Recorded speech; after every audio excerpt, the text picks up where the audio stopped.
নমস্কার বন্ধুরা, আপনাদের সকলকে আমার চ্যানেলে স্বাগত জানাচ্ছি।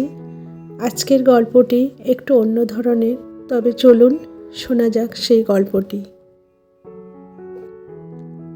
হে রামকৃষ্ণ, আমি তোমায় ভালোবাসি ভালোবাসি।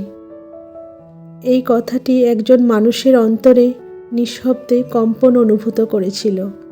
তিনি হলেন শ্রী রামকৃষ্ণের ডাক্তার, ঘোর নাস্তিক, দুর্মুখ। এত সাহস যে তিনি রামকৃষ্ণকে তুমি করে কথা বলতেন। তিনি হলেন কলকাতা বিশ্ববিদ্যালয়ের দ্বিতীয় এমডি ডাক্তার। এমন ডাক্তারের ফি ছিল সর্বকালীন রেকর্ড। কত? 1865 সালেই তার ফি ছিল 32 টাকা। তখন সাহেব ডাক্তারের সর্বোচ্চ ফি ছিল 16 টাকা। তাহলে বন্ধুরা বুঝতেই পারছেন কত বড় ডাক্তার ছিলেন তিনি। তিনি হলেন ডাক্তার মহেন্দ্রলাল সরকার। মহেন্দ্রলাল সরকার জন্মগ্রহণ করেছিলেন হাওড়া জেলার পাইকপাড়ায়। পুরো প্রফেশনাল ছিলেন তিনি। বড়লোকদের 1 টাকাও ছাড় নেই। আবার গরিবদের তিনি ছিলেন ভগবান। বিনা পয়সায় চিরকাল হোমিওপ্যাথিকে নিয়ে মজা করে এসেছেন। হঠাৎ তিনি হোমিওপ্যাথি লাইনে এলেন, হয়ে গেলেন অ্যালোপ্যাথি থেকে 1 নম্বর হোমিওপ্যাথি ডাক্তার। ফিস সেই 32 টাকা, কম নেই।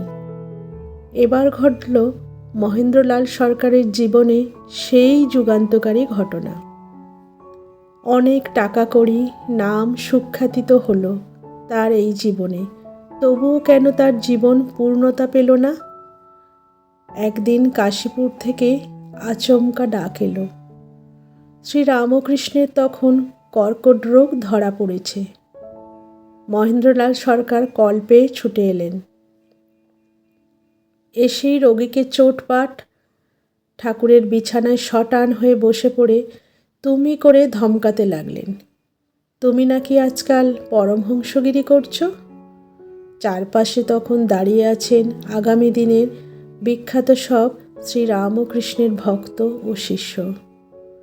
এদিকে শ্রী রামকৃষ্ণকে একদিকে ধমকাচ্ছেন ডাক্তার, আর অন্যদিকে ঠাকুর হাসছেন। হয়তো মনে মনে বলছেন, এবার দেখি মহেন্দ্র ডাক্তার, তোমার দৌড় কত দূর। যাবার আগে মহেন্দ্রলাল বলে গেলেন, কথা বলা, নাচা গানা এসব চলবে না, তাহলে রোগ আরও বেড়ে যাবে। ইতিমধ্যে কি এক অমোঘ টানে ডাক্তার সরকার নিজে থেকেই কাশীপুরে আসতে লাগলেন শ্রী রামকৃষ্ণকে দেখতে। শুধু দেখতে নয়, গল্প করতে। মহেন্দ্রলাল সরকার নাস্তিক ছিলেন, কিন্তু শ্রী রামকৃষ্ণের কাছে এলেই কেমন যেন দ্রবীভূত হয়ে যান। চেম্বার ফেলে 32 টাকার ডাক্তার ছুটে আসছেন শ্রী রামকৃষ্ণের সঙ্গে গল্প করতে। এসব ভাবা যায়? ডাক্তার মহেন্দ্রলাল সরকার বলছেন, শোনো, তুমি শুধু আমার সঙ্গে কথা বলবে, আর কারোর সঙ্গে কথা নয়।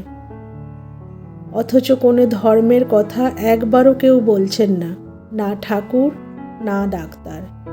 তবুও কিসের এক টানে মহেন্দ্রলাল চেম্বার ফেলে ঘন্টার পর ঘন্টা শ্রী রামকৃষ্ণের সঙ্গে গল্প করতে আসছেন, নিজেই তা বুঝতে পারছেন না। প্রায়ই আসছেন চেম্বার ফেলে। ঠাকুর হাসেন। ঠাকুর হেসে বলেন, কি ডাক্তার, চেম্বারে যাবে না? কত রোগী বসে আছে তো তোমার জন্য, কত টাকা নষ্ট বলো তো। ডাক্তার রাগ দেখিয়ে বলেন, সে তোমায়ও তো ভাবতে হবে না। ঠাকুর হাসেন, এ তো রাগ নয়, এ যে অনুরাগ। মহেন্দ্রলাল সরকার আস্তে আস্তে কেমন যেন পাল্টে যাচ্ছেন ভেতরে ভেতরে, নিজেই তা বুঝতে পারছেন। একদিন সকালের দিকে শ্রী রামকৃষ্ণের মৃত্যুর খবর এলো। মহেন্দ্রলাল সরকার খবর পেয়ে এলেন, দেখলেন ঠাকুরকে, বললেন, প্রাণবায়ু নির্গত হয়ে গেছে। নিঃশব্দে নেমে এলেন। একজনকে বললেন, শোনো, একটা ফটো তোলার ব্যবস্থা করো। এই রইল আমার 10 টাকা তোমাদের জন্য চাঁদা হিসেবে। ডাক্তারকে কাঁদতে নেই, আবার সে ডাক্তার নয়, চরম নাস্তিক ডাক্তার মহেন্দ্রলাল সরকার। লোকে কি বলবে? ঠাকুরের মৃত্যুতে নাস্তিক মহেন্দ্রলাল কাঁদছেন। কিন্তু ভালোবাসি কি শুধু মুখে বললেই হয়? ভালোবাসা যে আপনা আপনিই হয়ে যায়। ভালোবাসা মুখে বলা হয়নি তার।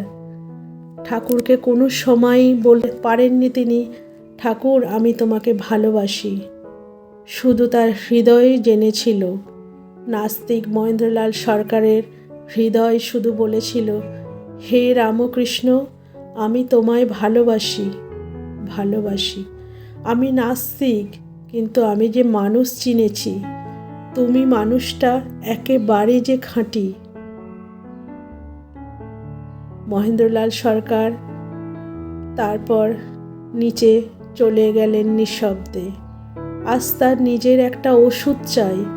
আজ তার মনের ভেতর কেমন যেন একটা হচ্ছে, বুকের ভেতরটা কেন এমন আনচান করছে।